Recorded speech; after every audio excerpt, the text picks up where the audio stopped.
Baseball is dead. Duh. Rest in peace. We got a lot of stories. We got a lot of stories to hit on in this particular episode. I'm sure you know already where we're going to start. Obviously, we got Joc Pham. We got some big time Phillies talk. Yo, Joc Pham. By the way, there's a lot of Phillies fans apparently that listen to Baseball is Dead. We got a tremendous amount of feedback from Phillies fans after we had our therapy session for Phillies fans. So that we're gonna keep that rolling because there's more. There's more coming out of there. Well, there's Dallas. There's need, Jared. There is need. Dallas, we gotta talk about a couple things as it pertains to you specifically, and also the Oakland A's. There's a couple different things that tie back to the Oakland A's. I don't know if we're gonna ask a question: if we're sleeping on the Twins as a legitimate contender in the American League East, we can parlay that into Jose Barrios' former Twin. That would be incredible if the Twins are a contender in the AL East, Jared, because for a team the AL Central. Did I say the East? You did. That's why I was like, hold on, what the fuck is going on? All right. The Central. Sorry. We're gonna blow Jeremy Pena for a little bit. Some big news out of the South side. Can we wait till he leaves town? Because we got the Astros rolling into town right now. We don't need to blow. Yeah, I mean the Red Sox basically ended his career in Chicago. Oh, okay. A surprise with the Mets. I didn't realize. Surprise? It's no surprise, Jared. The New York Metropolitans, as we sit today on this glorious day. Hold on, we'll get there. We'll get there. Pump the fucking brakes. This is about Buck Showalter's birthday party. We're going to talk about that too. And then there's some things with the balls as we can tie it back to Joey's recent video on baseball doesn't exist. Sweaty balls. A lot of things that we got to get into. But first, the Joc Pederson, Tommy Pham situation. Hold on. I posed this question to the group chat. Mm-hmm. Is there anybody rethinking their Luke Voit selection on the Tommy Pham Luke Voit head-to-head matchup? After the slap? Just seeing that. Now we got a little tape on him. You kind of see how that's it, Joe. You got a little tape. See, you can do it. You see, you got a little report. You got a little scouting report. We haven't seen Luke Voit that angry. That's what I'm saying. Is I feel like the reaction would have been different if Tommy Pham chose to right cross Luke Voit versus Joc Pederson. Like Joc Pederson has some Lenny from Mice and Men vibes where he just didn't process it right away. Where he was just like, you could slap Joc across. Like we interviewed Joc Pederson right after the the Dodgers won the World Series, and Joc was just laying by his pool. We were asking him questions, and you can see the wheels turning as he's trying to come up with the answers. I'm like, all right, Joc is he's a chill dude. He doesn't seem like the type of guy who would immediately respond with anger and aggression in a physical altercation. No. And then even after the game, when he's being asked about it, not an ounce of anger in his voice. He was more just like, it almost sounded like he was inconvenienced in a way to have to talk about it. He's like, I just want to move on, man. Like, I don't even want to talk about this, but here's what happened. And then the next night, he's like, all right, here are the receipts. And he's not an aggressive guy at all. No. Okay, so like the receipts.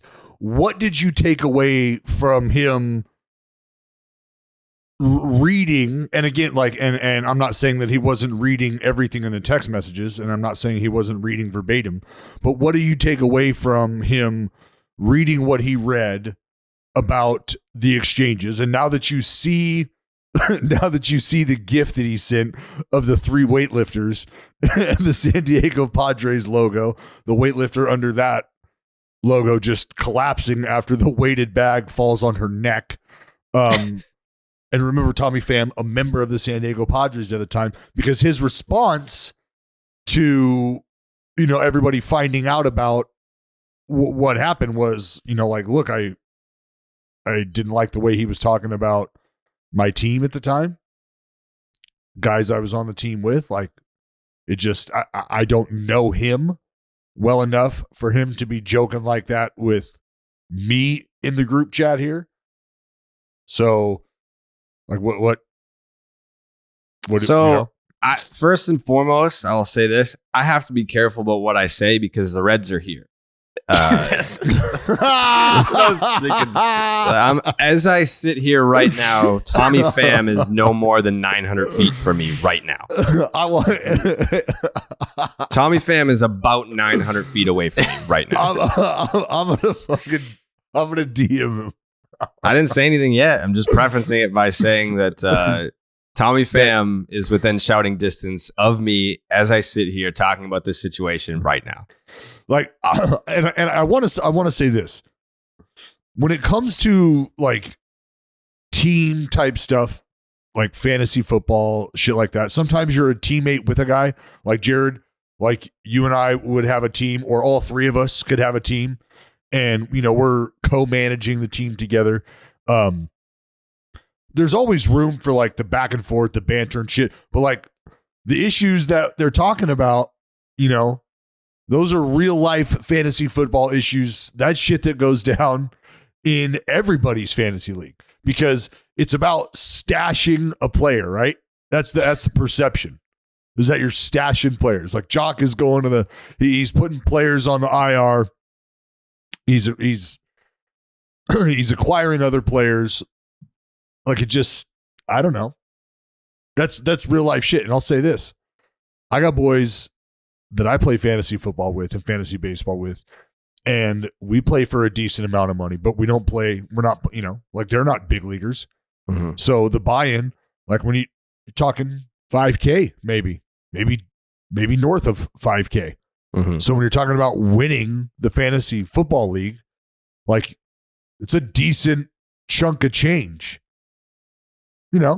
sure. Even for big leaguers. So I guess that's like the irony of it, though, is that Joc got slapped by Tommy Pham, and after the exchange, Tommy Pham spoke to the media and said like he was fucking with my money, but that slap and suspension and fine cost him over $100,000. Yeah, as far as a math equation goes, maybe things didn't quite work out financially there for Tommy Pham. No, but it's a respect thing. It's a respect thing, Jared. Yeah. Hey, and I'm just saying that part of it is real. That part of it is real. Yeah. Whether you want to believe it or not, like that part of it is real. Like and if you're screwing around when it comes to money like that, like some people just like no, you don't play that way. Like if there's money involved, straight up. Got to know the rules. Everybody's got to be clear. Like whatever we're doing here when it comes to money, that's just how people feel. And I fully understand that. It sounded though, it sounded like, all right, the the fantasy football thing is what started it. But like, I want to know timestamp wise, how long after was the Padres GIF thing after the dispute about the IR? Because then it becomes like Joc's trying to bust balls with like other players that are on other teams, or like if they get into this dispute about fantasy football and Tommy Pham is pissed and then he immediately starts making fun of the Padres, then it feels a little bit more directed at Tommy Pham. Sure. And yes, context like that would be great to know. Yeah. Because I think it would sort of explain the reactions. Sure. Because I mean, like it did show the Dodgers, like his former, like I'm sure he knows guys, and we don't know who else was in the league, right? Like there was no one else that came forward that was like, yeah, like I was in the group text, I was in this league, and like right. Joc was out of line for that, or like Tommy overreacted. Like there was no one else like saying, hey, I was there too, probably because they don't want to get slapped either. Probably because you ain't trying to catch a hot one. Yeah. No. Straight up. But I mean, like that's the whole, like, dude, there's people, it's kind of like being in traffic. You do some things in traffic that I don't know that you would do if you had to wait in line with just your body as opposed to being in your vehicle and like moving down the road. Like you'll cut somebody off and just keep going, right? Obviously, because you have to keep going. But sometimes you'll end up cutting somebody off and then like your lane stops and you're stuck there. And you're like, well, I'm in front of the person I just cut off, or the person that just cut me off is right there. And you're motherfucking them through your window. They're motherfucking you through your window. And it's like the video of the two dogs barking and losing their shit through the gate. The gate opens. Neither one of them does anything. And you wouldn't do what you're doing in traffic if you were just in line, like to get nachos or something like that. So this is one of those, like, don't let the uniform fool you. Don't think I won't slap the fuck out of you for pulling some shit. Like, straight up, if the only place I can catch you is on a baseball field because we don't know each other and we don't run in the circles with each other, if this is the only place that I'm going to be able to confront you about this, like, don't think that it's not going down. Yeah, this is probably the most pro Tommy Pham conversation that's gone down since this by far. Well, hold on. It's not necessary. I'm not saying, like, let's get one thing abundantly clear. I'm not saying that I'm pro Tommy Pham slapping the shit out of Joc Pederson. I'm trying to give some insight as to. I'm just saying that I grew up in Stockton. And when we had beef in Stockton, we was just slapping motherfuckers out here. No. You want to mess with my money, you're going to get that lefty hook. No, because like, didn't Joc say that, like, Tommy Pham had the same exact roster situation going on? Yes. So, like, that's where, like, something similar, not exact, but it was similar. Oh, I thought in Joc speaking to the media said he had the same thing going on. Yeah. But like. Yeah, so like that right there, if you listen to everything, that right there is reason enough to understand that Tommy Pham can't go fucking slapping people. If all that is true, like, bro, you can't get mad at somebody for the same roster infraction that sounded like the GIF was what pissed him off. It sounded like the GIF is what caused the slap because. Either way, unacceptable, right? Yeah, like, no doubt. No doubt. I mean, fuck. Come on, man. It sounded like he was obviously pissed off about the fantasy football situation because Pham did mention, like, don't fuck with my money. But then he also said he felt disrespected because Joc was clowning on the Padres. I look at it as, yeah, was it maybe worth a conversation? Sure. Was it worth a slap? No. And this was also like a year old at this point. Like, the fantasy football thing was like a year old. And then obviously the Padres collapse was. Tell that to Hunter Strickland. That's what I'm saying. Like, Hunter Strickland will sit on some shit for multiple years and still throw a fastball at you. But yeah, I mean, it definitely, you know, like I said, when the whole Luke Voit, Tommy Pham situation came about, and I said, you know, Luke Voigt's the size of a fridge. Like, he would kill Tommy Pham. And then I had people that know Tommy Pham reach out, be like, you picked the wrong guy in that fight.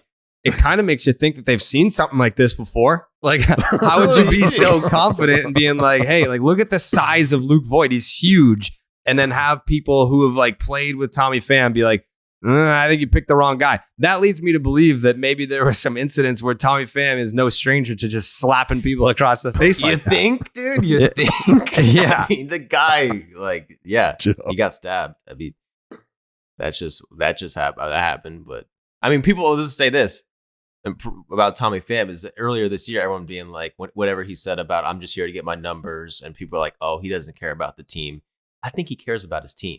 You can't even send a GIF of his team, and he's ready to, you know, he's of his former team. Yeah, his former team. Yeah, that is, and that was kind of like the take that I had after the Luke Voit situation, because obviously the beef with Luke Voit was that Luke, it was a clean slide, right? Yeah, you can take whatever exception that you want to it if you're on the Cincinnati Reds. Like, you know, a guy gets hurt and you're going to take offense to that, regardless of if the slide was clean or not. But this was right around the time that Tommy Pham had made the comments about, like, I'm just here to get my numbers, and he's getting criticized for, like, you don't actually give a shit about the team. And then a week later, there's a collision at home plate, and he's trying to fight the guy that did it, even though he's not even directly involved in the play at the plate. And now you have him bitch slapping Joc Pederson to defend the team that he's not even on anymore. So I guess the narrative that he doesn't care about his team is extinguished. Yeah, well, you at least got to rethink it before you just. You at least got to rethink it. Yeah, you got to revisit the notion that Tommy Pham does not care about his teammates because he'll slap a motherfucker to defend you even if he's not even playing with you anymore. I mean, so at the end of the day, let me ask you guys this.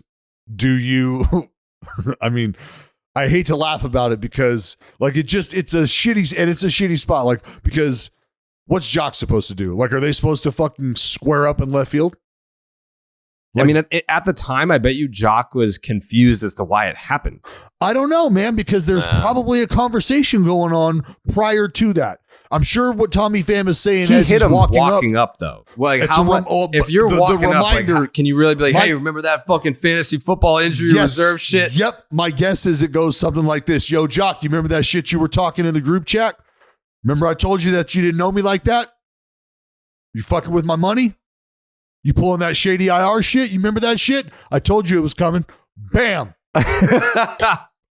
I don't know what was said, Jared, but I'm guessing that I'm close. Yeah. Because if it's like straight up, man, like that's why, like, you know what I'm like what do I tell you? Like on site. I see you. It's fucking on, on site. That's what Tommy Pham was thinking in his head at that time. Like straight up, like this has gone too far. Whatever it is, like if it's a combination of the weightlifter gif and like feeling offended and the mix up with the money, like that was. What I want to know is like, did someone in the group text get Tommy going that day? Like, or did Tommy go to sleep the night before being like, tomorrow morning, heading to the yard, gonna slap the fuck out of this motherfucker? Or did someone in the group text be like, hey, like, don't forget what like Joc said to you, right? Oh, that would not be cool. How did he get to the point where you're that angry in the moment without being provoked? Like Joc was just minded. Like if Joc was kind of like flapping his gums and he was like, all right, this is strike 3. Like you did the gif, you did the fucking injured reserve thing. Like now I'm going to slap you. If he just showed up to the yard that day, ready to slap a motherfucker in the face, that's some psychotic shit to hold on to that type of anger for that long. Well, again, the money aspect of it, I'm not defending anything. I'm trying to make sure that we're thinking about this from all angles. The money aspect. Yeah, what happened? Scared of Tommy Pham. We get it. No. What I'm saying is like, did the money, like, did Joc end up winning? Do we know how this worked out? Yeah, did Joc end up winning? Did Pham end up losing out on finishing in the money altogether? He left the league. Oh yeah, he left the league. Yeah, he left the league. Okay, so like, did he get money back?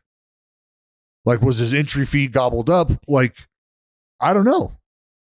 We don't know. What happened? like, you know what I mean? Because if Tommy Pham got his money back at the end of the day and still was like, but I got, lessons need to be learned. Yeah. And that's what I think it is. I think like then that's a whole different conversation, right?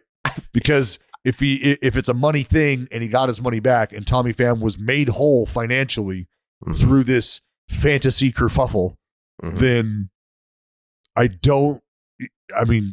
damn it, you can't be slapping people like that. No, it seems insane no matter what.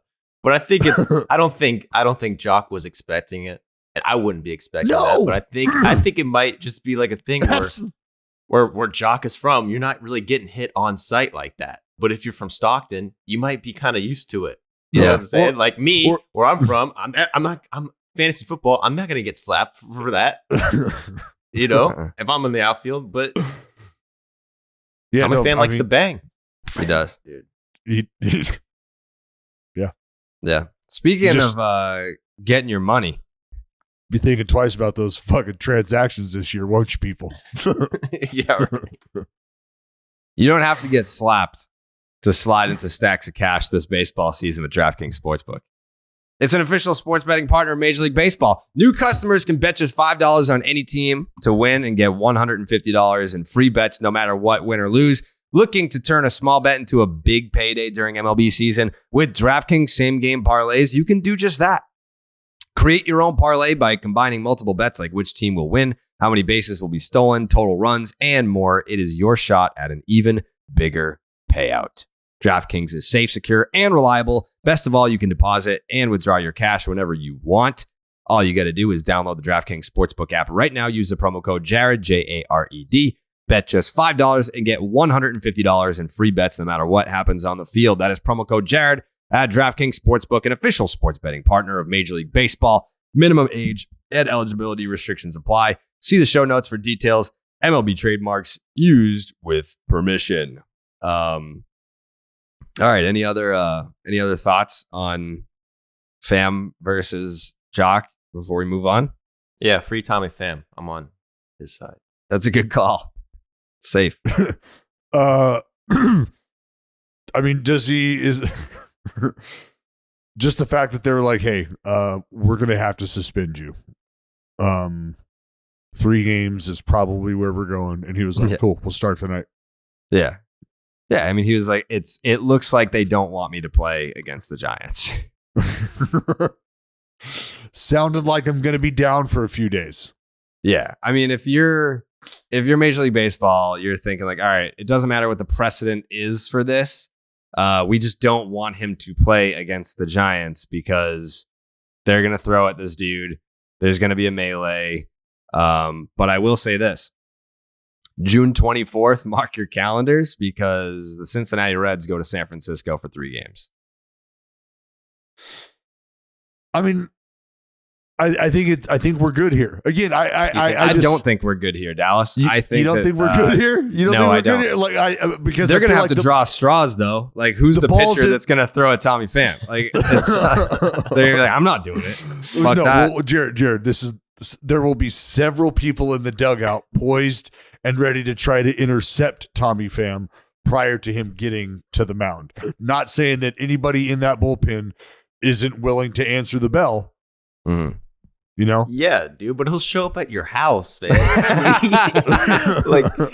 This is a year after a fantasy football freaking injury reserve shit. If you hit him, what do you think's going to happen? Well, hey, you know what? Like, straight up, this is what happens when the fucking group chat comes to life, right? Yeah. This is what happens. I mean, it's not the internet because they know each other and it was in a group chat, but like this is one step away from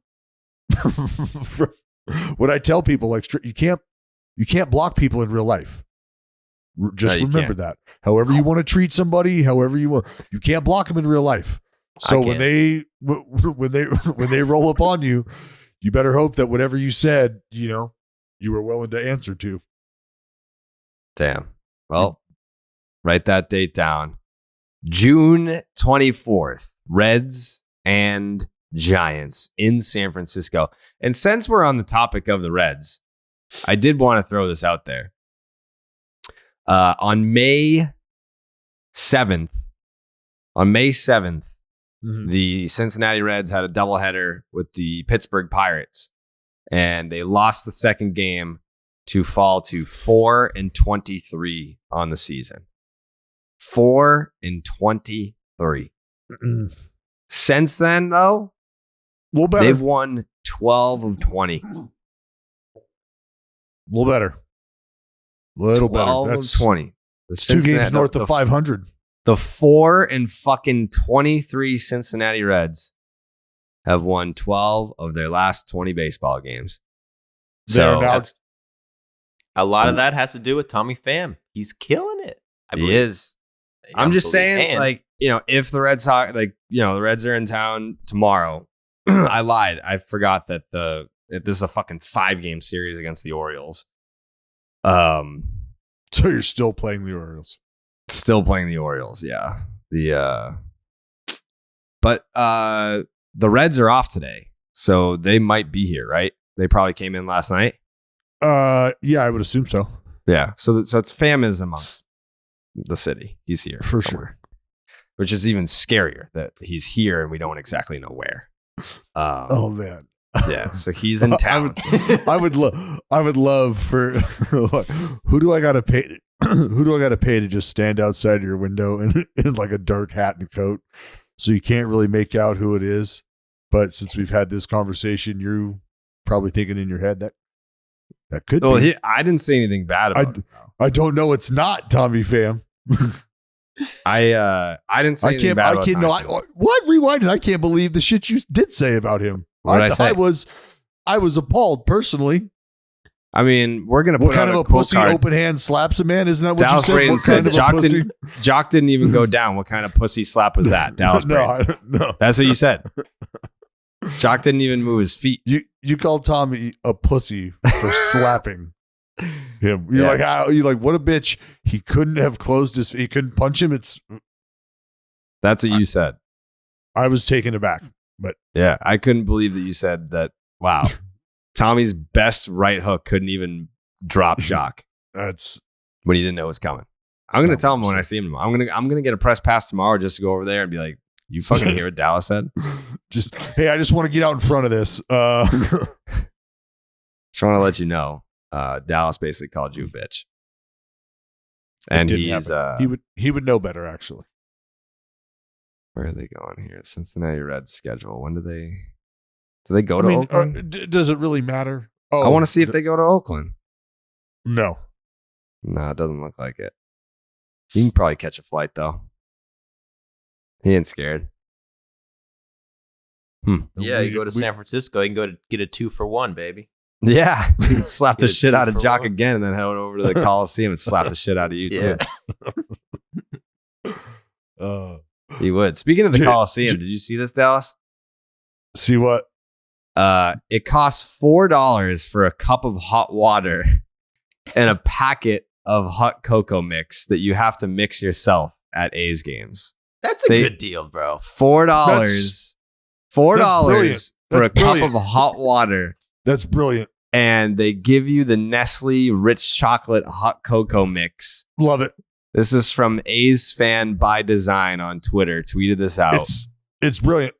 You want to know why? Why? How many times are you dissatisfied with the mix of your hot cocoa? Never. You go to a place and it's like, too much water. Nah, never happened. It's not strong enough. It's not rich enough. Or, oh my $4 God. for a do-it-yourself?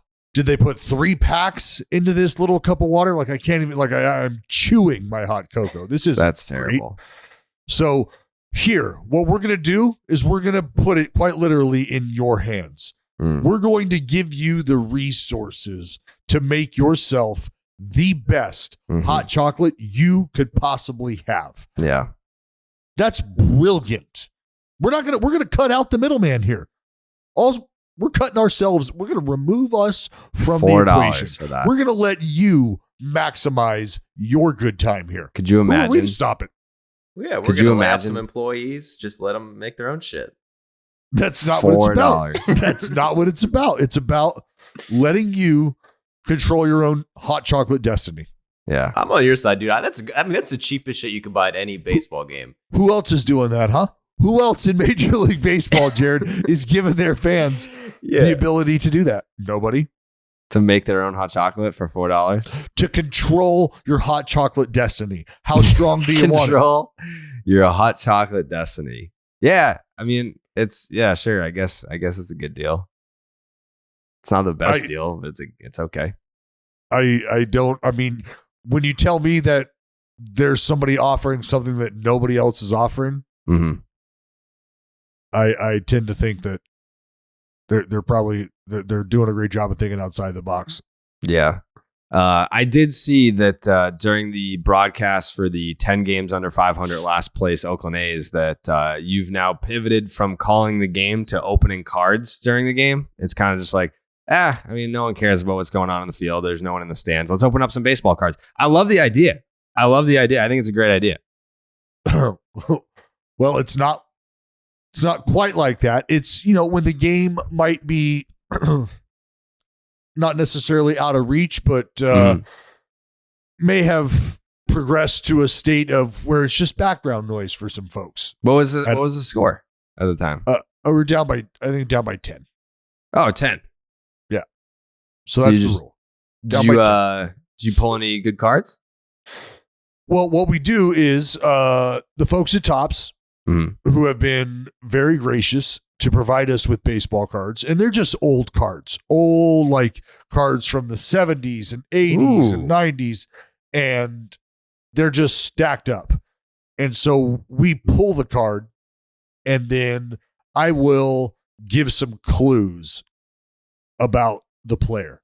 Team he plays for, position, maybe awards, things like that. And the other guy tries to guess who it is. Got it. So it's just a fun little game you guys play when the A's are down by 10 runs. Yeah, just a fun little, Did you have a good time?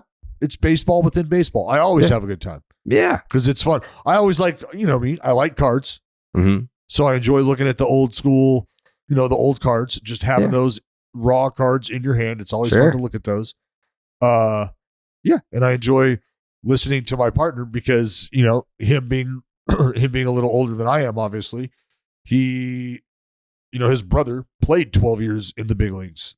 So he's got stories, and he's also got memories from those eras. So it's a beautiful mix. Yeah, it sounds awesome. Joe, are you a baseball card guy? I'll tell you this. I'm not huge, but I did open up a pack yesterday. I was gifted a card from the 90s. I got a Jose Canseco shirtless. Ooh. What? He was With the bat? shirtless. Yeah, I think he had a bat. I don't know. I think he had a bat. It's in my car. I wish I had it, but it's pretty dope, dude. Is it a black and gray card? Yeah, it's black and white. Yep. I know it. How much does that go for? $2K? Probably like $1.50. All right, well, $1.50. we got in low. Just It's a good card. hold on to that. We got in low. It's a great Give way to him think 10 about years. that. Yeah, it's a good card. I don't hate that. Sure. You got in low. You know who's getting in high right now? Who? The New York Metropolitans. Yeah, they are actually. The New York Mets. Another. I mean, if you're listening for the Phillies therapy, it's coming. This is semi tied to it. The New York Mets have won 3 straight ball games. Dallas. They've won 7 out of their last 10. They got a winning record at home. They're 32-17 on the season. Would you care to tell the folks at home what their division lead is right now? As of right now, it's 8.5 ball games. 8.5. And what that means is the New York Metropolitans now have the biggest division lead at this point in the season, at this point in the month of May. It's gotta be May. In organization history. Wow. History. They've never had a lead this big at this point Ever. in the season before, ever. Damn. Ever. And here's the thing. They haven't done it all without DeGrom and Scherzer. They've done a lot of it without DeGrom. They've done some of it without Scherzer.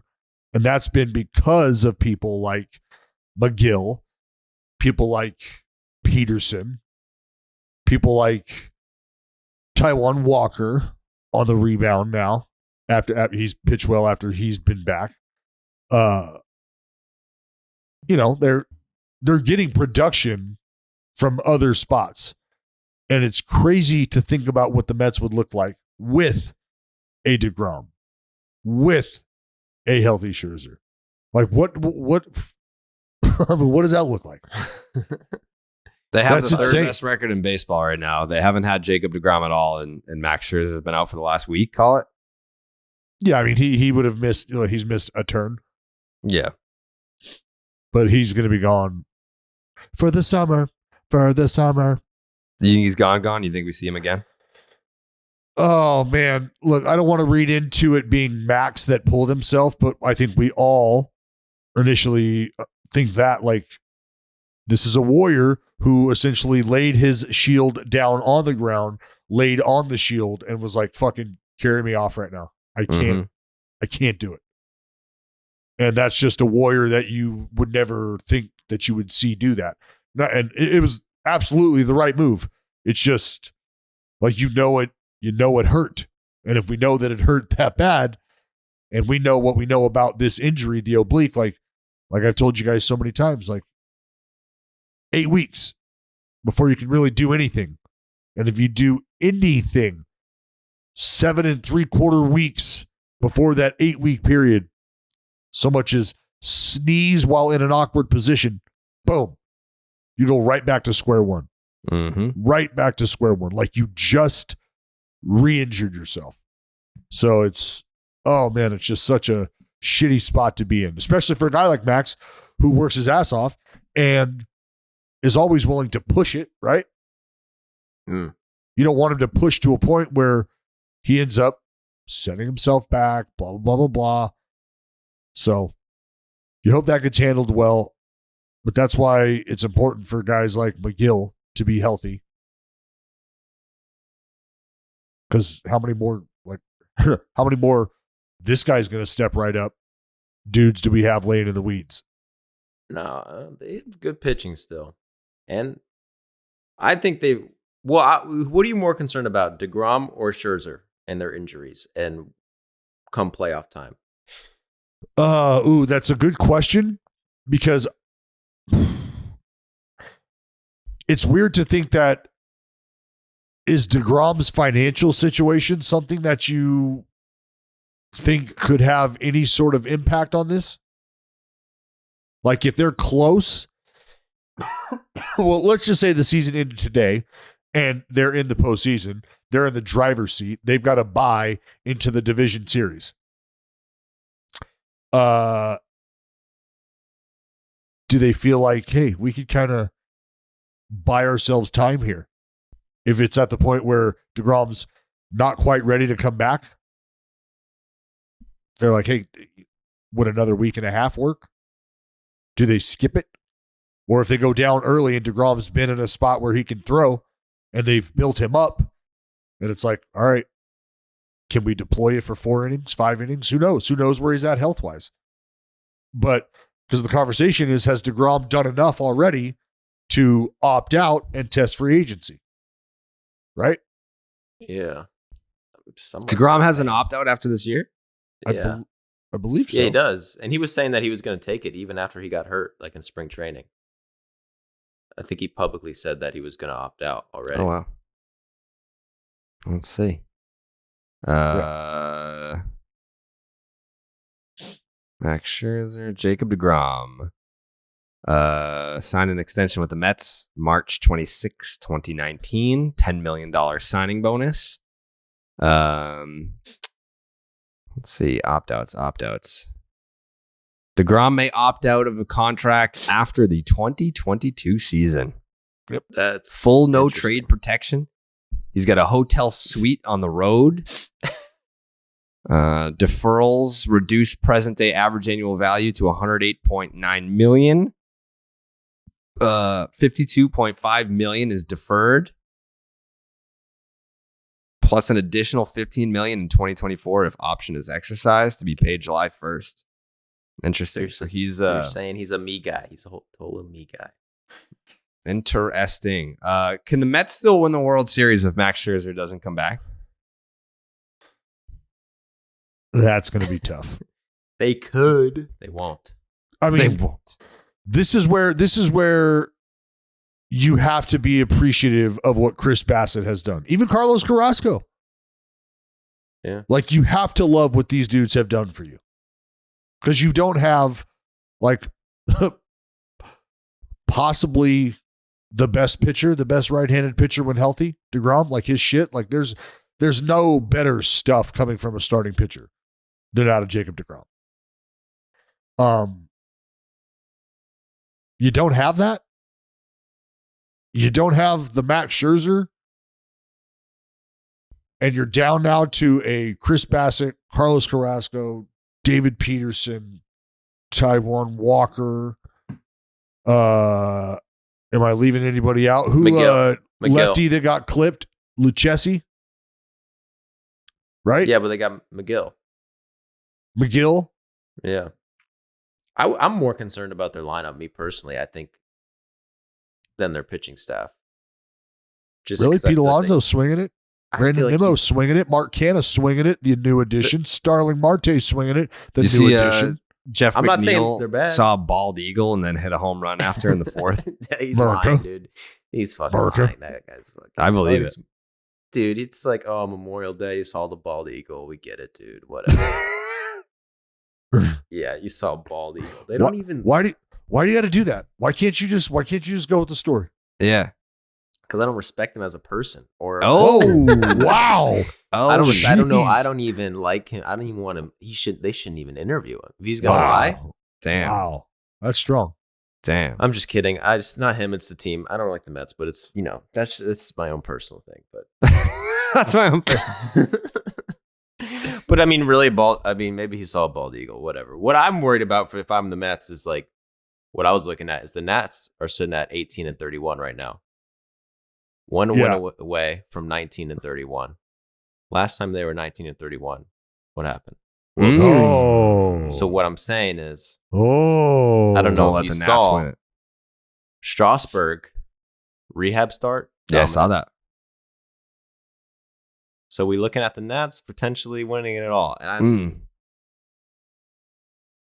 don't let the Nats win tonight. Yeah, I don't know. Don't let the Nats win tonight. Do not let the Nats win tonight. You can end their season. You can end their season tonight, or you can catapult them into a deep October run. It's up to you. Yeah. You can. It's a difference between being a freight train straight to last place or a fate train straight to the postseason, Joe. Yeah. You know who they're playing tonight? The Mets. No. Step right up and beat the Mets. Mm-hmm. Can you do Mets it? are fucked. They're playing the Mets do it? Ooh, who's on the bump? Is that David Carrasco? Peterson? Oh, the lefty. Give me the lefty. Joe, you don't want none of David Peterson. 22 punchies over the last 25 innings. He's got a whip right around 216. Era. The lefty's going to fucking slice and dice. The Mets can put the Nats to bed tonight with a win, but if not, that's on you, bro. The last time I checked, the Nats got some lefties themselves. No, that's cool. Maybe you heard of him. Juan Soto? Juan Soto. You already know that. Patrick Corbin? He's pretty good, dude. Is that your list of lefties? Cool list. Cool list. Well, let's go back to the Mets. What is going on with Showalter and Shakira? Oh, yeah. So here's the deal. Yeah, who do we got beef with? We got beef with Lindor right now? I'm a little concerned. This is kind of concerning. Buck Showalter's 66th birthday was last week, a week ago today, last Monday. And the plan was to get Shakira to perform live Shakira at Buck Showalter's birthday party, but Francisco Lindor refused to pay for it. What in the actual fuck is going on? Yeah, like I want to know, like how much would it have cost? Because like where were they gonna have Shakira in the clubhouse? Like where was this gonna be?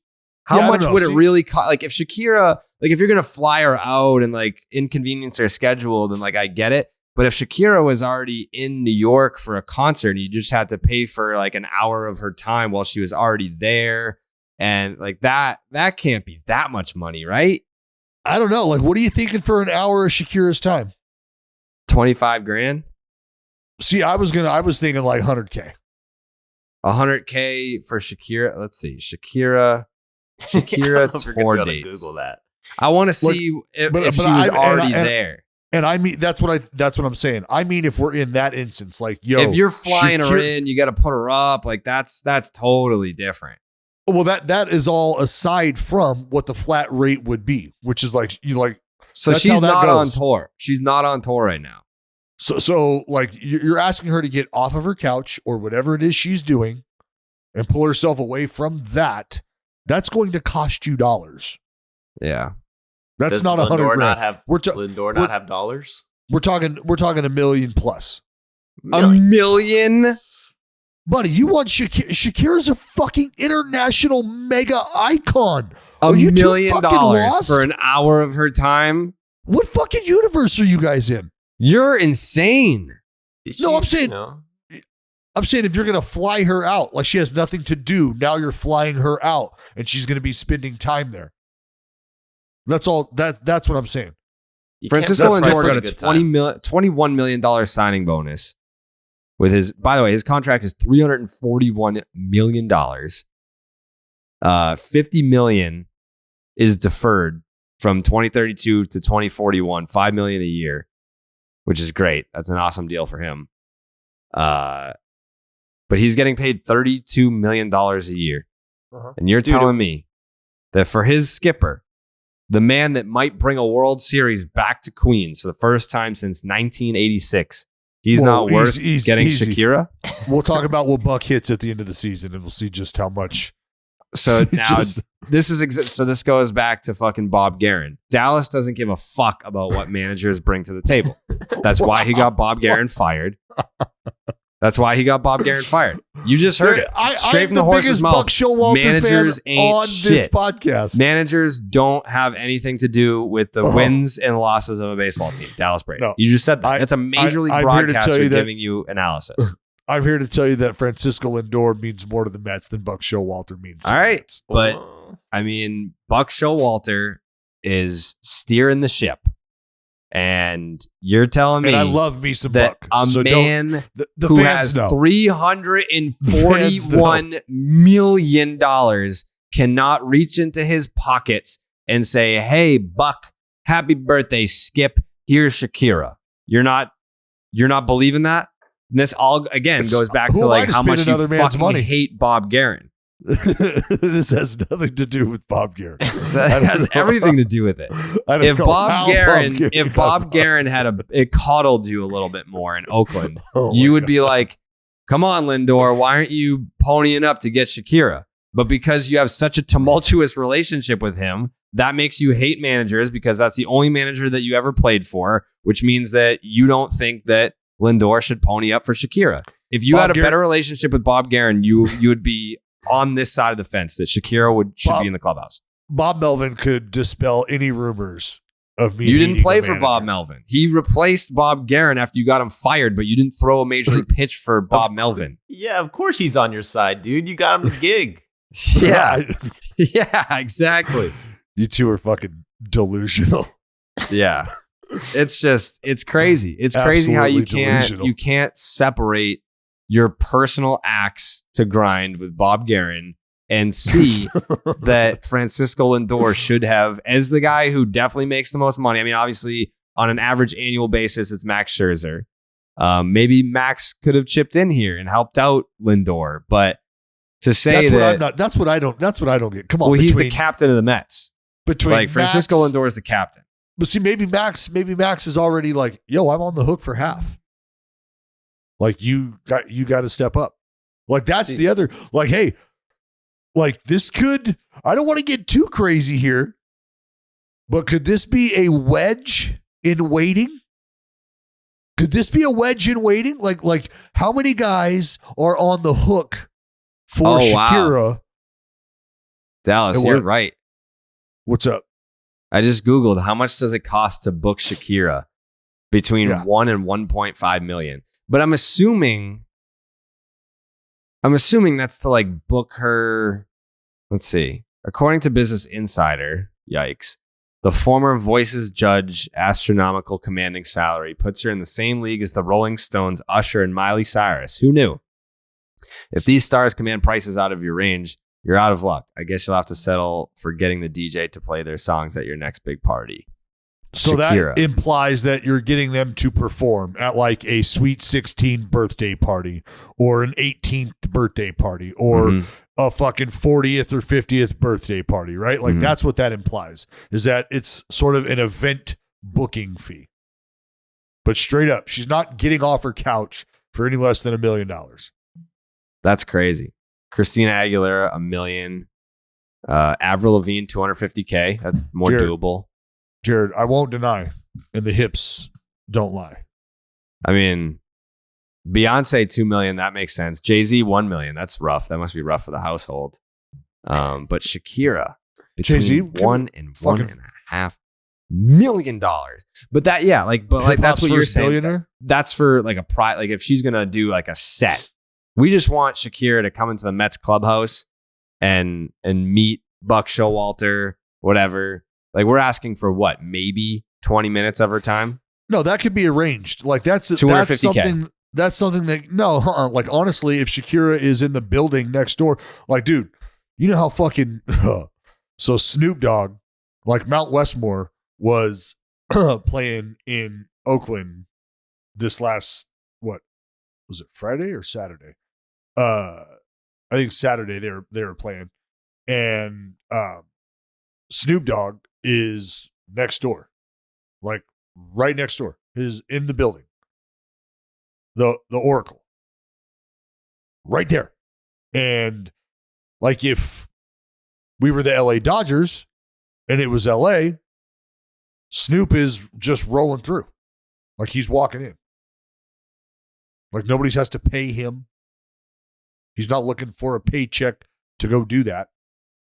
Like, that's just something they do. Celebrities go and do that shit. Will Ferrell, right? LA, it's like the Walk of Fame there. Like, on any given day, you're going to see random megastars in the clubhouse just fucking hanging out.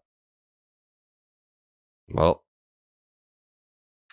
it looks like the Mets whiffed on Shakira, which... But yeah, that's my question is, could this be a wedge? How many guys? How many, like, if they're passing the hat around and there's multiple people who are like, yeah, boom, we're in. We got this. And then it's like, all right, well, we got to go to one of the big dogs and see how much they're willing to break off. Yeah. And how about Steve Cohen sell a painting, maybe? Yeah, Steve Cohen's a billionaire. You wanted Buck Showalter, you got him, and now you can't even get Shakira in here? We got to keep things business-like. Like, you know what I mean? That's where we we separate. Yeah, we separate ranks. No, you got to keep things loose. You got to keep things loose in the clubhouse. You lose Max Scherzer, there's a lot of guys that are probably looking like they're not having fun. Oh. There's definitely a team that looks like they're not having fun. You know who you can't hide from, Jared? Who's that? Can't hide from mom. Can't hide from your mom. Mom will tell you. Yeah, but mom knows. Yeah, we got to talk about Freshly real quick. I actually just got a nice little care package from Freshly. I appreciate that very much. As someone that does not know how to make their own food, I'm very much a hopeless person as it pertains to that. Burn water. It's food that's fast. It doesn't have to be fast. Freshly offers quality meals without the hard work. Their meals are designed by nutritionists, cooked by chefs, then delivered fresh. Other meal deliveries need to be prepped and cooked, but Freshly is ready to eat in 3 minutes. No one wants to spend an hour cooking dinner after a rough day at work or an infuriating commute. At the end of a long day, takeout doesn't have to be your only option for an easy dinner. Whether it's for you or your whole family, Freshly gives you convenience, flavor, and nutrition. Oh? I mean, I happen to love Freshly now because... You're a nutritious ass bitch. I do be doing nutrition. It's a little bit more difficult now to get to Ellen's for dinner a few nights a week. So I'm on my own for dinner a lot. And Freshly has saved me from eating garbage. Freshly has delicious, fresh, healthy meals. Get delicious, chef-made, nutrient-packed meals delivered straight to your door. No cooking required. Fresh and never frozen. Ready to heat and enjoy in just 3 minutes. Use the Freshly website or app to find meals that fit your lifestyle with plans that work for your dietary needs, preferences, taste, and family size. It's awesome. It's like going to an A's game. You get there, they give it to you, and you make it yourself. You know, They do. Awesome. Choose from over 50 nutritionist designed entrees, like their classic steak peppercorn, multi-serve sides, like their masterful mac and cheese. Oh, I love a good mac and cheese. Or their new line of plant-based meals. Dallas, you a plant-based guy? A huge plant-based guy. Yeah. Skip the grocery shopping and dirty dishes. Your meals arrive cooked and fresh every week. New meals are added weekly, so you're never stuck eating the same thing over and over, which is what I was doing before with my former meal prep service. Stuck in a rut. Stop stressing about dinner. Right now, Freshly is offering our listeners $125 off your first 5 orders. How much? $125 off your first 5 orders when you go to freshly.com/Jared, Jared. That is $125 off at freshly.com/Jared. That's a good deal. I mean, they got plant-based. They do. Shout out to Spencer Strider. Spencer Strider for the Braves. One of the best relievers in the league. Full vegan. Mm-hmm. Sick ass nasty mustache. That's a beast. It is a nice all right, mustache. Phillies fans, it's your time. It's your time, Phillies fans. What is happening? What is happening? I'll tell you what's happening. You alluded to it earlier. The Phillies aren't having fun. Phillies fans are not having fun. I've been there. I've watched my team not win baseball games and not have fun in the process. It's not a good time for anyone. Players are miserable. The fans are miserable. The media is miserable. The broadcast team's miserable. Everyone's miserable. Baseball's a long season, 162 games. So when you have a season where shitty things happen early and then continue to happen shittily for the rest of the year, it's just, it feels like you're just stuck with a dark cloud hanging over your head for an entire year, because then it goes into the offseason, especially if your team doesn't do anything to improve, which the Phillies did do things to improve. They signed Kyle Schwarber. They signed Nick Castellanos. They had some big names there already in place. So there was some optimism going into this Phillies season.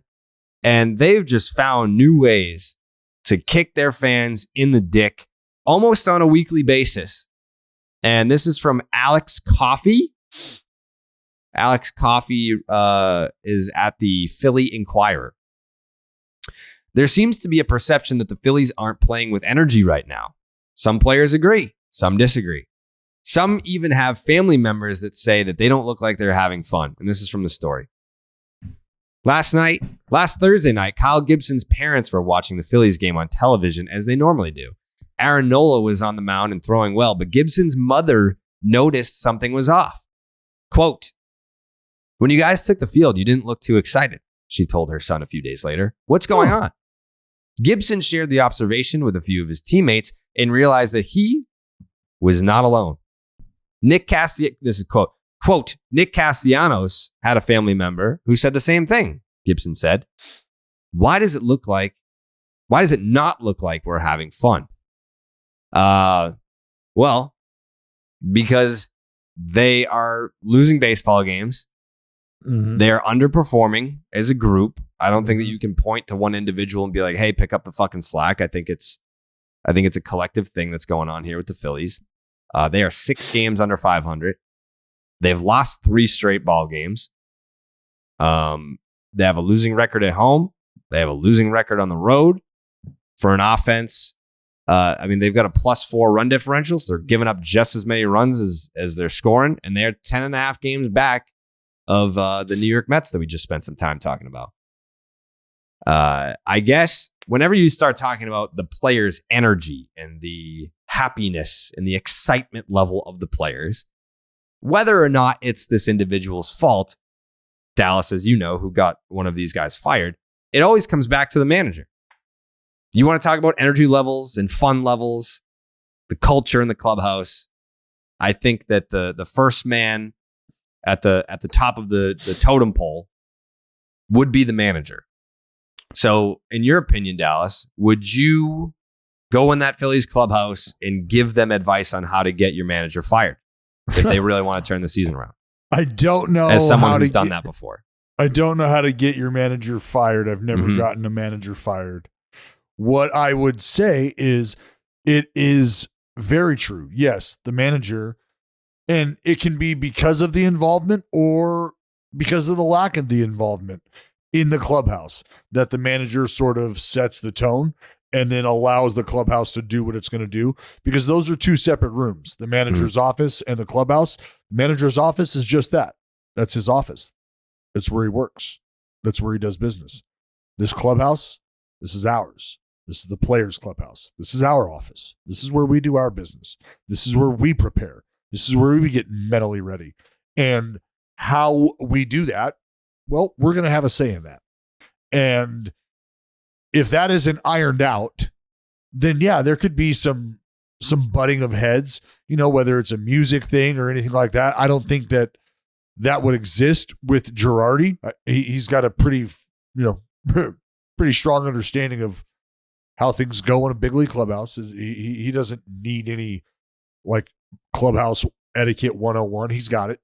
So I don't know. That's just when you lose, like I said this yesterday on the A's broadcast, quite literally right before we walked off the Texas Rangers and salvaged a 4-game sweep. So this team could use some of that walk-off energy. And that is like what it feels like to win a baseball game in that fashion, what it does for you, what it does for the team, like confidence-wise. Because, like, let's say 2 guys get on and then it's a knock that scores 2, the second run's the game winner. Like, all 3 of those guys, right? Like, essentially a third of your lineup just got a huge, huge confidence boost. Because without those 3 guys, you don't win that ball game. And that confidence just starts to trickle down into the other guys because everybody sees and everybody feels that positive energy going around. You want to be a part of it. You want to contribute to it. That's the whole, like, hitting is contagious. Why does it become contagious? Well, because you see that guys are, shortening their approach, whatever it may be, to just kind of keep the line moving, keep this machine running. So guys buy into it. When you lose heartbreakers and you lose games like that, and you're not on the winning side, and you lose games you should be winning, and that happens obviously when that happens late in a ball game, those are daggers. Those are daggers. That is tough to build momentum against. Because now you start to look around the room and you're thinking about who has let you down, or did I let the room down? And you're trying to get over that, and you need some walk-off energy wins to kind of get rid of that taste. And it's tough. It's tough. They've been close to doing that. I mean, they've been on the road, but what I think it's like, I don't know if this happens in a clubhouse, but if the bullpen, for example, is costing you like games like that, can it be like a war between like position players versus pitchers, and it gets awkward, and it's like, Bryce Harper hits a home run and they get the lead in the 9th and they immediately blow it? Like, not saying him, but does that happen? They're looking at the bullpen like, step it the fuck up. We'll say this. If you're in the bullpen and you're a part of a bullpen that is not getting it done, it. It's obvious. And it's obvious for a couple of reasons. One, because the game has certain people pitching. And if you're not winning a lot, when you do win, you're seeing the same guys come out of that bullpen pitching in the same spots in the ballgame. And when you're not winning a lot, you see the same guys pitching in the same type of roles.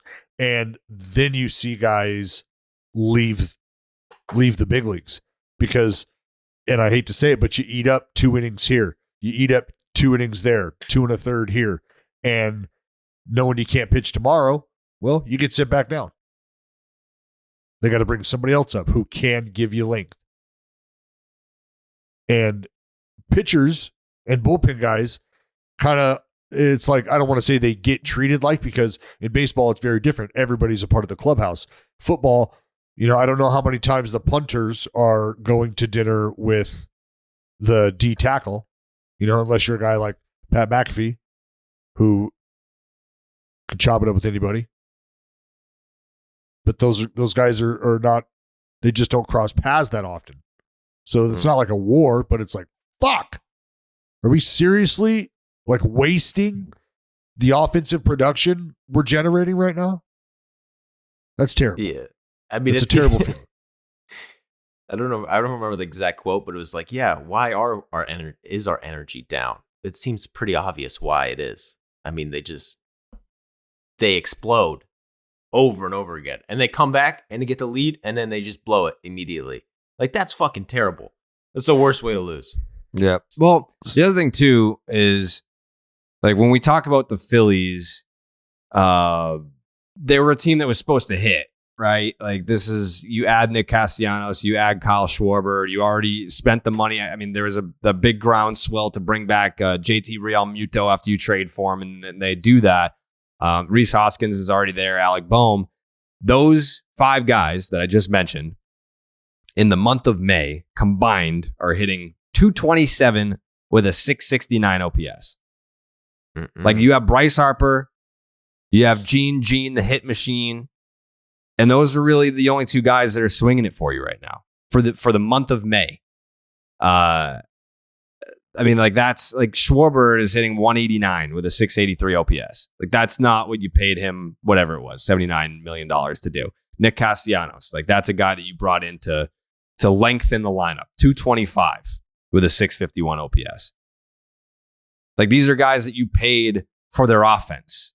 You didn't pay Schwarber and Nick Castellanos to come in here and play defense or be good on the base paths. Like you paid them to come in here and mash. And of that group of five guys, Bohm, Real Muto, Hoskins, Castellanos and Schwarber have been the two worst of that group. So, yeah, I mean, obviously you can say whatever you want about the pitching. They've blown games late. They've found devastating ways to lose at the end. But would these games be as tight, and would you be in a position to blow them at the end if you had your offense doing what the back of the baseball card says that they're supposed to do? So, I don't know. It's, you can read this story about the Phillies' energy and the fun and how it looks like they're all miserable. And yeah, I'd be miserable too if I was expected to be this, not an offensive juggernaut, but be one of the better run producing teams in the National League. And we haven't seen that. You just feel like you feel like you're showing up to the yard, and it's like, and you hate to say this, but man, how are we going to be let down today? Like, is it going to be the offense not getting the big hit? Is it going to be the offense mashing, coming back despite a stumble on the mound maybe, and then losing it late again on the mound after coming back after a poor offensive performance? Like those are all part of like why the losses are so draining, to the point where mom is sitting at home watching the ball game going, the boys look flat. Someone's got to fire up the boys. Like when mom is letting that be known, and when other family members are watching the ball game and everybody concurs that the boys need to be fired up, it's pretty obvious. How would you recommend the boys get fired up in Philly? Because I feel like we've seen different methods of firing up the boys. I don't know how the Reds fired up the boys, but maybe we got to go back and look at like early May when they got fired up in Cincinnati. But we saw how Joe Madden fired up the boys. We saw how Alex Cora fired up the boys. There's no universal exact science to fire up the boys, but Joe Girardi's got to fire up the boys. Well, yeah. Bryce has got a lot of different haircuts, so maybe he gets a new haircut. I mean, they all get Bryce, the same haircut. Bryce having a fucking torn UCL and still socking dingers, like in that same span that I'm talking about right now, where everyone has sucked. Bryce Harper's hitting 368 with an 1128 OPS. It ain't Bryce's fault. Put him on your back, baby. Put him he's on trying. Your back. Bryce is trying, but that's about it. Maybe they pick up Bartolo Colon. That would be the most fucking fired up the boys shit ever. Because they need pitchers. Why not? They do need pitchers. The guy Bartolo can still do it. He's on Go the get Jamie Moyer. What the fuck's he doing? Bartolo's pitching against like 14-year-olds, 15-year-olds. Yeah, he's staying in shape, dude. Dicing him up. Yeah. Still going. He's locking people up with that back whip heater. Yeah, he is. He's nasty, dude. And look, he just made an Instagram post saying he wants to get back. All right. That would fire me up. If I was on the Phillies and we were like, hey, guess what, boys? We're bringing in Big Bart. We're bringing in Tolo. I'd be fired the fuck up. I'd be like, all right, now we go. Now we go. I'd actually be really curious to see, because how long has Bartolo been out of the game? 3 he years. pitched a no-hitter last year. Thank you. In Mexico. Yeah. Oh no, complete game. Shout out. Shout out. Easy. Yeah. How long? When's the last pitch he threw in the big leagues? 2019. Texas Rangers. Pretty sure 2019. Yeah. Okay, so not that long. That's not that long. Dude. And it's not like he's sitting on his couch. He's been staying in shape. He's trying to come back. And I think the Phillies should let him. Yeah, he's throwing right at hitting speed, and that's just not good. Dude, what is that? Dallas has an axe to grind against Bartolo too. What? Dallas What are is you mad talking at about? Dallas is mad at Bartolo Colon because did he take the what did he get popped for? He got set up, but He did some sort of like for like witch what, for doctor. PEDs? Yeah. Was he with the A's at the time? he got popped with the A's. He was doing he was on See? the, It all Tony goes Boss. back Was to it that. with the- Yes. Ah, Yep. shit, I didn't. Same Yeah, doctor he got as popped with the A-Rod. A's and he Same holds a doctor grudge. as A-Rod. Yep. Same doctor was as it- A-Rod. Yep. So Dallas hates A-Rod because he ran across his mound. He hates Bartolo Colon because he got popped for PEDs with the A's. If he No. got popped with the fucking Mets, would Dallas care? No. He would love him just like everybody else, but he disgraced the green and gold and he's held a grudge ever since. Bartolo was nothing but fantastic during his time in Oakland. Mm-hmm. I thoroughly he disgraced the enjoyed green and Bartolo's gold, didn't he? presence. Didn't he? No. Didn't he? I had no. I honestly did not remember Mm-hmm. that happened with Oakland. Yeah. That's the marijuana. That's not the lack of significance that it has in your heart. I don't think either of those are true. Mm-hmm. I have breaking news. What is your breaking news? Breaking news. The Detroit Tigers have called up the number 17 prospect, Cody Clemens from AAA Toledo. The Detroit Tigers calling up the infielder / outfielder from Houston, Texas, one of 4 sons of the Rocket, Roger Clemens. You got Cody Clemens, Corey Clemens, Casey Clemens, and Kobe Clemens. And this one is Cody with a D. In 45 games, 197 plate appearances this season with AAA Toledo. Cody Clemens hit 283 with a 316 on base, a 527 slug. That's good for an 844 OPS. In those 45 games, he drove in 31 runs. He had 52 hits, 9 of which were doubles, 6 of which were triples, and 8 were homers. I'm sure he's just here to help the team. He can play a little second. He can play a little third. He can play a little right. Hits lefty, throws righty. What's the build on this cat? He's 6'1". It says 170. There's no way. He's a little thicker than that. That's Jeez. 6'1", 170. That's thin for 6'1". I'm 5'11", like 220. I'm You're hold on. What are you reading a program from somewhere? Yeah, that's my Saga's height and weight.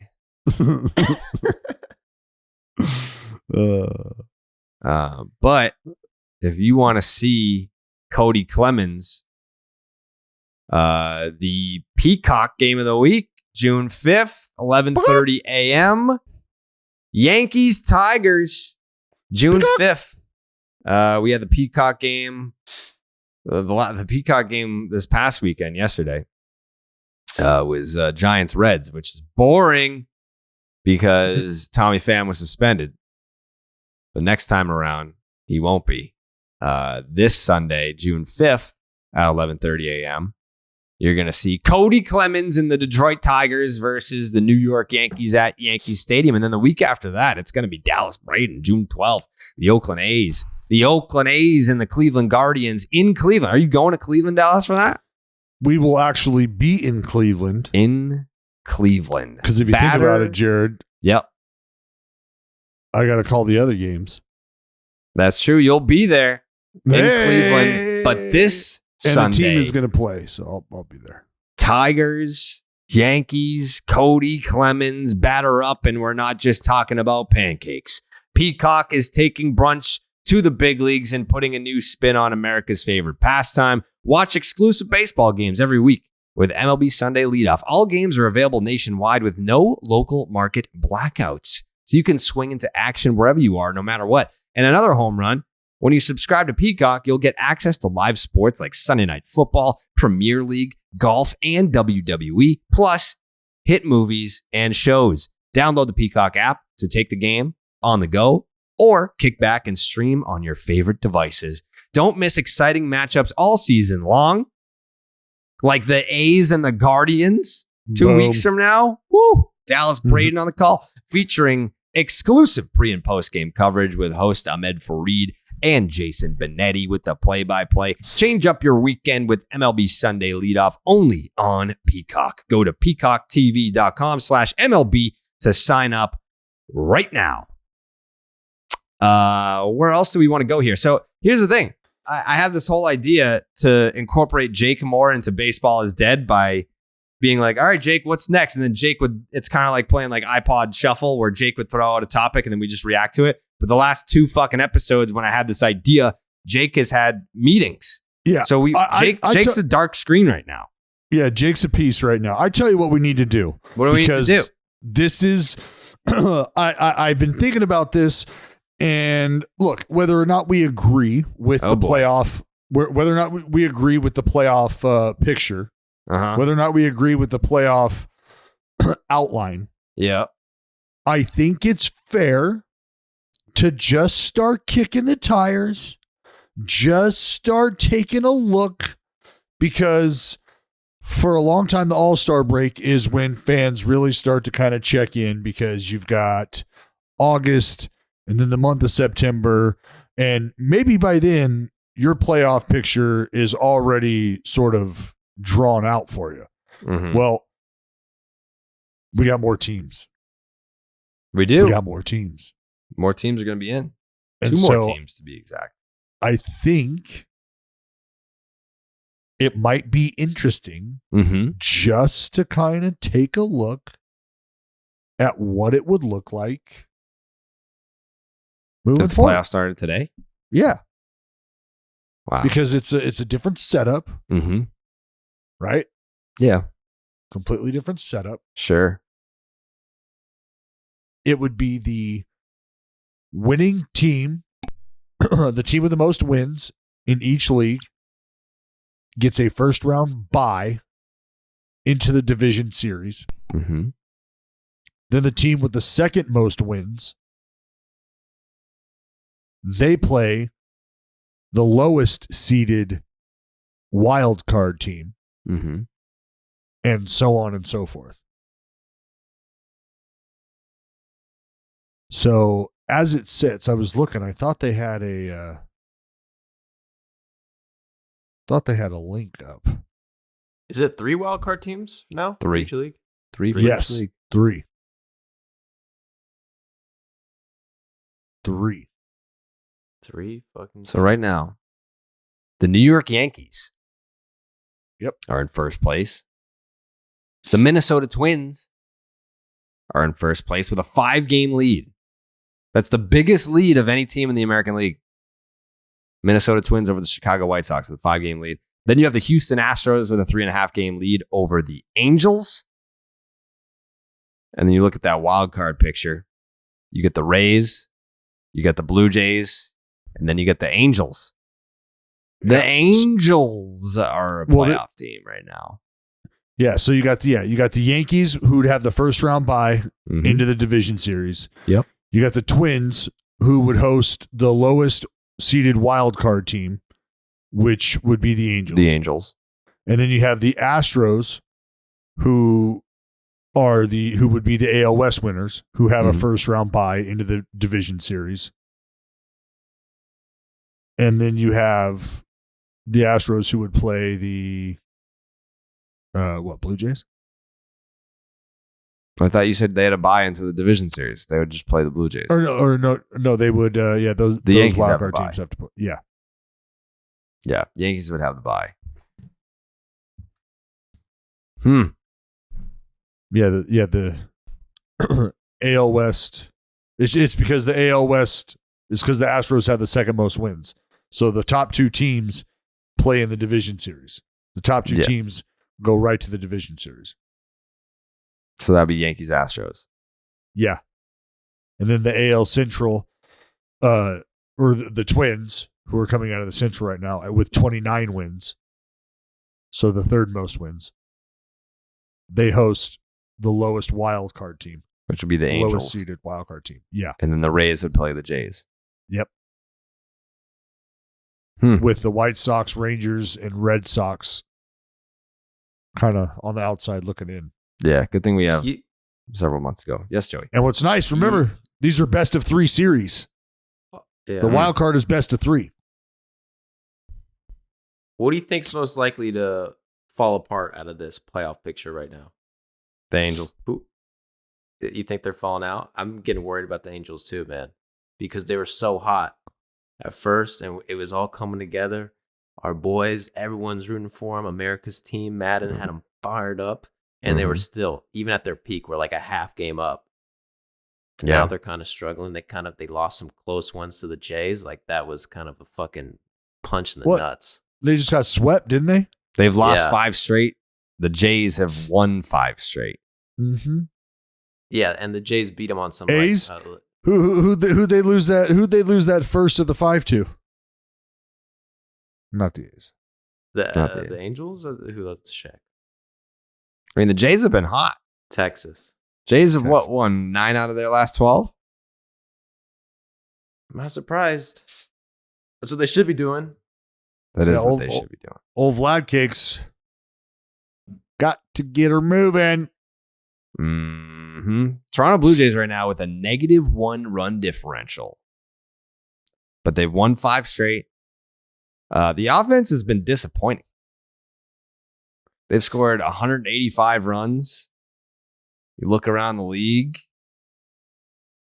the Angels have scored more runs than them. The Rays have scored more runs than them. The Twins, the Astros, the Yankees, the Red Sox have scored more runs than all those teams except for the Angels. I mean, the Red Sox are one of the best teams in baseball.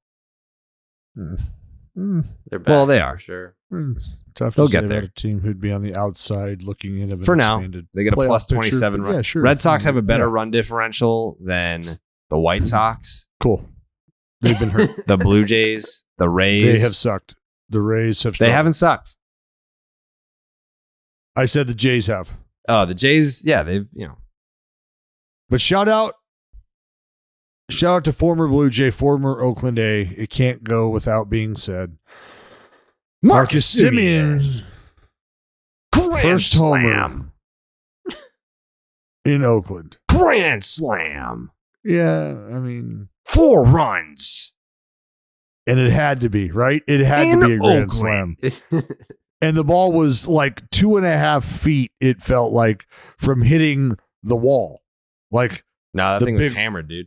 The big wall. No, I mean, not clearing the wall. It cleared the wall height-wise, no problem. No doubt. But grand slam. The big wall to the right of it, it wouldn't have cleared that one. Mm-hmm. I feel like it would have went through the wall. It was hit fairly hard. Yeah. But wouldn't that just be... Isn't that just... That's the baseball gods at work right there. What are they doing? They're just... Oh, Marcus Semien hasn't hit any homers this year. Let's give him the max homer feeling right here, back at home. Boom. Yeah. There you go. Yeah. It was because you said bringing he it up couldn't do every it. episode. And he said, fuck it. Why do you keep bringing this up, man? Yeah. I just had a slow start. Well, that's why I had to give him some love. He hammered a grand slam because he heard Dallas saying he can't do it. He heard the podcast where Dallas said, direct quote, "There's no fucking chance Marcus Semien hits a home run this year." Dallas never said that. And then Marcus Semien comes into Oakland and is like, you know what, Dallas, up your ass, buddy. Grand slam. Dallas A's lose that game? Did the A's lose the game that Marcus hit a grand slam in? Yes. Okay. The A's did lose that game. Yep. And then in the National League, the Dodgers have the best record. The Mets have the second best record. So you're telling me these two teams would play each other in the division series? Yeah, that's how it looks.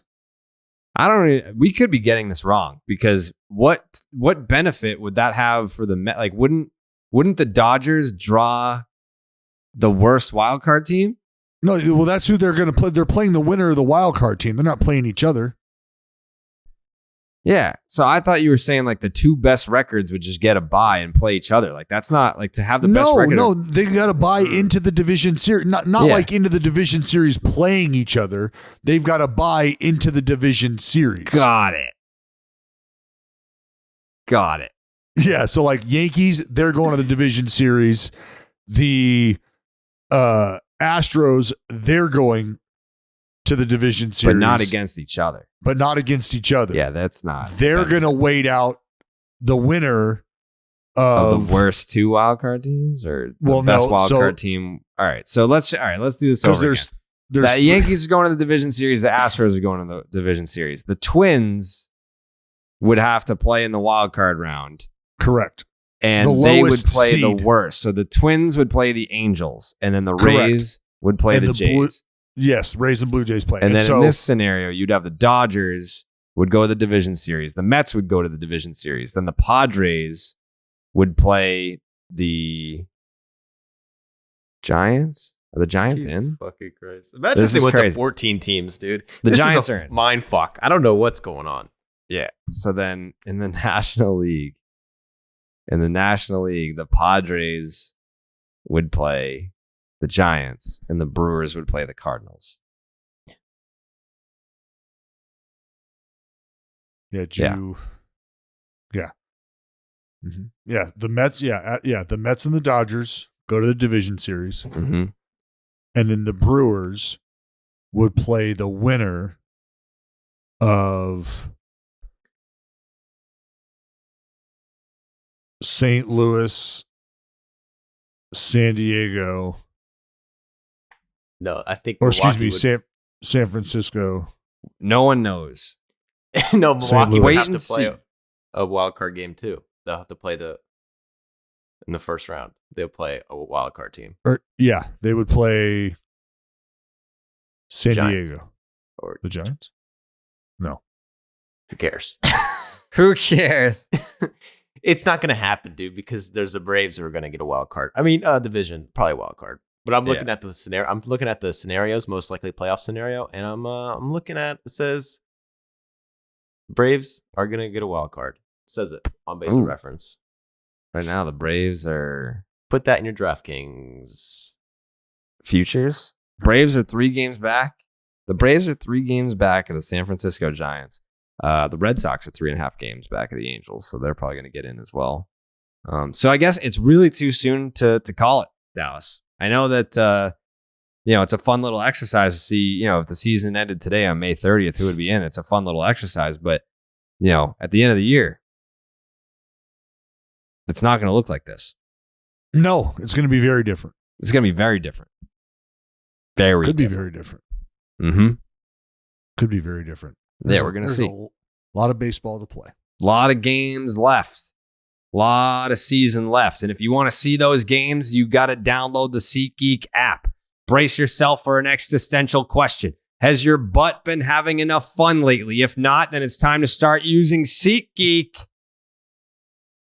I'm actually going to use SeatGeek for the finals. I don't know if you saw this last night, Dallas, but the Boston Celtics are going to the NBA Finals, which means that the 2018 World Series champion Boston Red Sox are the Red Sox are like the furthest away from a championship appearance out of the Boston sports teams already. That's crazy. Anyways, I might get some tickets to the NBA Finals. SeatGeek is so beloved by butts everywhere that they've made it the highest rated ticketing app. Whether it's concerts, baseball, basketball, football, festivals, or anything else, SeatGeek puts tickets from all over the web in one place to make buying simple. SeatGeek rates every ticket from 0 to 10 to make sure you're getting a good deal. Green means good, red means bad. You can get $20 off your first purchase with the promo code Jared, Jared, at SeatGeek.com or on the SeatGeek app. That is promo code Jared for $20 off your first SeatGeek order. SeatGeek, get your seat in a seat. Download the app today. Dallas Keuchel got DFA'd. That sucks. Dallas Keuchel has been very bad for quite some time. I said, bring him to Oakland. Bring him to Oakland. Let him fucking throw those sankers at sea level. Big, expansive ballpark. Mhm. We got an extremely fast, really good defensive outfield. Let him fucking come see how far they can hit it here. Come on. Yeah. He is like your little bro in a lot of ways, Dallas. Yeah. Just a little flyer on a lefty trying to figure some things out. Why not? You really His want him that bad, huh? No, I'm just. I'm thinking. I'm thinking in terms of Dallas Keuchel getting a job. You think he'd get a job? What are the odds? I don't know. Like. I mean, he's not done. He won the fucking Cy Young, and in 2020 he was good. Right. His fastball is averaging 86.5 miles per hour. Yikes. Which is, that's kind bad. All right. So since the start of last season, since the start of the 2021 season, there are 84 pitchers who qualify, and Dallas Keuchel is 83rd in ERA with a 5.71. The WHIP. See what the traffic looks like. Out of 84, he's last. He is 84th. A 1.63 WHIP. That's not good, Dallas. No, it sure isn't, Jared. And that is why he was designated for another assignment. Mm-hmm. Yes. Go do that somewhere else, they said. It can't be done here any longer. And that's why I said if he needs to pitch and wants to still pitch, I don't know how many competitive clubs are going to take a flyer on him, but you never know, because they might see something that they feel that they can unlock. Because maybe it's just maybe it's something mechanically that they can adjust to help him out stuff wise. And when I say mechanically, I don't necessarily mean like lower half wind up shit like that. I mean, maybe it's a matter of getting in the lab and trying to get him to stay through some stuff. I have no idea. But these are things that you do when you're not going well. You start to search, you start to try to figure some shit out. The FIP has also been the worst in baseball among any starter as well. 5.39. I'll say what's tough is, and I'm sure like if you go to like Baseball Savant maybe and check out his like hard hit rate and stuff like that. That's not probably good. not great. That's not great. Yeah, worst pitcher in baseball. And Dallas is like, come on down to Oakland. I'm just here for a lefty. Needing some bump time. You know what I mean? No doubt. Speaking of lefties and some bump time, I know you have it on this docket here to blow Jeremy Pena. Yeah. Which I'm not going to do right now because the Astros are in town. Game 1 today, just mere hours away. And typically when we talk about a guy, he starts to do well does. And I don't want to, I'm not here for that. So what I your am here, bias has been all over the place in this episode. Like you're like, fuck Tommy Pham. That is not true. And then you said, and then you kept talking about how Bob Guerin's a piece of shit again, 2 episodes in a row. Totally and now you refuse to give Jeremy Pena his roses when he absolutely deserves them. I'm not going to be the one to do it specifically. Yeah. I am going to shift gears and give that love to a left-hander down south in Southern California, slicing and dicing. Fellow by the name of Mackenzie Gore. Okay. All right. I'll accept. Who right now sits at a 1.71 ERA. I think he's made 7 starts. He also pitched out of the bullpen, 3 innings, I think 3 hits, 4 punch outs during that relief stint. So he was fucking wiping guys out then too. So like I think it's a 1.85 ERA, I believe, as a starter. When you don't have Clev and you don't have Blake Snell, you got to find somebody to step up. And for Mackenzie Gore to come in and do what he's done, considering the road travel to get here, because Look, I mean, the dude hit the scene, highly touted draft pick, and was working his way through, and then command issues hit, COVID season, trying to work through a COVID season while trying to iron some things out. Like, that's got to be tough. So you get to the big leagues, you want to be able to make an impact, and that's exactly what he is doing right now. A huge, huge impact. Going under the radar. It's like, hey, like Jeremy Pena is far and away the best rookie in baseball, and Dallas is like, all right, so Mackenzie Gore, huh? Yep. It's on purpose. Like, yeah, I'm not talking about fucking Jeremy Pena. Why, you afraid of Jeremy Pena? I don't need to stoke any fires. I'll stroke some fires. Oh, you're gonna stroke what? With Jeremy Pena, who has he's a full run better than the next best rookie in Major League Baseball. Jeremy Pena is already up to 2.2 wins above replacement on Fangraphs. Bobby Witt Jr. Did you pick Bobby Witt, Dallas, for rookie of the year? I did. Check out Joe Ryan's WAR. Joe Ryan. I'm sure he's close enough. Well, you should have said that because he's my pick and he's actually doing really good. And I feel like I was kind of laughed at when I picked him a little bit. You picked Joe Ryan for rookie of the year? Yeah. He did. I did. Good for and you. I got a scoff. I remember getting a scoff or two. From whom? From fucking you two. From fucking you two. Both Not from me. For me? Why from me? You pick a pitcher. I'm not scoffing at you. Everyone knows you're a Gore guy. And Ryan rubs you the wrong way, but we'll come back to that later. Right now, It's about Jeremy Pena being really good. I mean, how much better is he than Correa? That's actually an interesting thing to look at because to me, where are they at through their first 45 games of their career? Look it up. Who's better? Who's better through 45 games? I'm just mean this season alone. Have the Astros made the right decision? Yeah. You don't think that Jeremy Pena is legit, Dallas? Is that what you just said?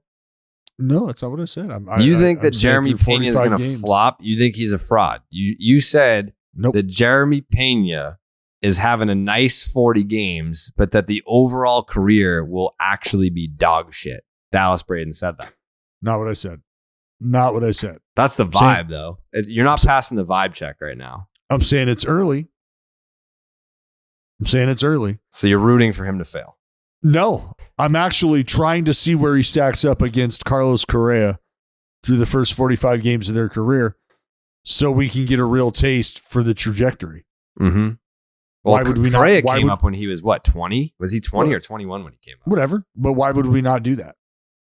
I don't think it's fair. I think it would be more. I don't think you can even compare them because if Correa came up. Sure you can. Correa came up when he was 20. So, cool. So you can't compare Correa's age 20 season to Pena's age 24 season. Correa had already been in the big leagues for 5 years at that point. 1, 2, 3, 4. Fantastic. You compare his first year to his first year. Did you know that Carlos Correa has only been an all-star twice? With trash cans. Whoa. Yeah. He was an all-star last year and then the year that the Astros were cheating. Wow. I didn't realize that. Well, whatever. I mean, he's had his injuries. I love Carlos Correa. He's one of my favorite players. What? Well, that's just not true. You don't think I like Carlos Correa? I do not think you like Carlos Correa. I just said I did. So now I'm lying. I believe you know it's fuck Carlos Correa out of your mouth. I've never said that. Yeah. No, you have. I think a few times. Several times, actually. No, I said I hate him, but that was a joke. To be exact. No, that was not a joke. There has been some stern stand-by-itness behind it. That's old news, though. This is 2022. Have you turned a new leaf? I think so. Have you turned over? Yeah, I think I have. I don't know how much of that I buy. You don't know how much of that you buy, you say? Yeah. How much steaks do you buy, though? I buy a lot of steaks. You an Omaha steak guy? Yeah, fuck yeah. What kind of steak are you? I love a good ribeye. I mean, I like steak tips, but that's more regional. Yeah, you're a big fan of the tip. Yeah, I love the tip. Here's a little gift-giving wisdom from Omaha Steaks. Dads want steaks. They do. Yeah, they do. And with Father's Day around the corner, there isn't a better gift than Omaha Steaks. Visit omahasteaks.com/Jared. Or you can put Jared in the search bar. Yeah, there you go. Put it in the fucking search bar. And order the Dads Want Steaks package. For just $99, this limited time package includes 16 mouth-watering entrees. He's guaranteed to love like smoky, tender bacon-wrapped filet mignons, gourmet jumbo franks, and their air-chilled boneless chicken breasts. And for a sweet finish, delicious caramel apple tartlets. I'm getting hungry just thinking about them. A little apple tartlet. And as a special gift for all the listeners of Baseball is Dead, when you type Jared in the search bar and order the Dads Want Steaks package, you'll also get 8 free Omaha Steaks burgers. These burgers are full of bold, beefy flavor made from 100% Omaha steaks, and now they're bigger than ever at a whopping 6 ounces. And don't wait. Send Dad more than just a gift. Send him an experience that he'll love, and he can share it with you. Go to omahasteaks.com. Type in Jared in the search bar, Jared, and order the Dads Want Steaks package. You'll get 16 entrees, 4 desserts, plus 8 free Omaha Steaks burgers. Omaha Steaks isn't just steak. It's the best steak of your life, guaranteed. That is omahasteaks.com, keyword Jared. Dallas, you got to go? I do have to go. Okay. But Where are you going? trying. Where are you going? Trying to work something here. I got to go call a big league baseball game. Okay. Who are you guys playing again? You're playing the Houston Astros? The Houston Astros. And you predicted a sweep, you said? That is, I didn't predict a sweep. I'll settle for 2 out of 3, though. Okay. Absolutely. I will definitely settle for 2. You think Jeremy Pena's going 0 for the series, you said? No, that's not what I said. What I did say, though, is here we go. Oh, see, this is going to give me to the first. God bless it. I could have went dates, but it's just whatever. What's wrong? As of right now, through the first 41 games, Jeremy Pena, 290 average, 340 OBP, 510 slug, 850 OPS. Carlos Correa, though, his first full season in which he played 99 games in, he had 279, 345 OBP, 512 slugging, 857 OPS. But as of right now, Jeremy Pena rocking a 146 OPS plus, which was higher than the 135 OPS plus Carlos Correa finished his rookie season with. That's all I got. So Pena is better. So future Hall of Famer. But yeah, I'm gonna go. You boys enjoy your time. We're done. You put a bow on it. We putting a bow on it. Well, here's the thing. After I just talked about those fucking Omaha steaks, now I want a steak. So I'm gonna go eat a steak right now. Well, you go eat lunch. Joe? I'm fasting. Joey's fasting right now. Joe, you got any final thoughts? Final thoughts? No, I mean, I just think go Braves. Fuck the other teams. Go Oakland. Go Red Sox are back. They're not. Yeah, they're back. You said it last podcast. No, I didn't. And for the listeners, they're back at home. If you could clip that off for me. They're back at home. And send that on over to me. No. I would love that. I'd appreciate it. They're back at home. If there was proof coming out that you said that the Red Sox were back, what effect would that have on the Red Sox season? Would that blow it all up? Well, there's a certain dildo podcaster that already said it, and they proceeded to blow an 8-2 lead. So ouch. That's the impact that it can have if you actually say ouch. It. So. I'm texting Will Middlebrooks right now that you have called him a dildo podcaster. Will's not a dildo podcaster. He's a TV broadcaster. He's not a podcaster. So you must be referring to yourself then, because Ooh, wow. What Wow. an idiot. Eat it. I'll tell you what. You know what? My This is a good place to end it. my final thoughts on a serious note.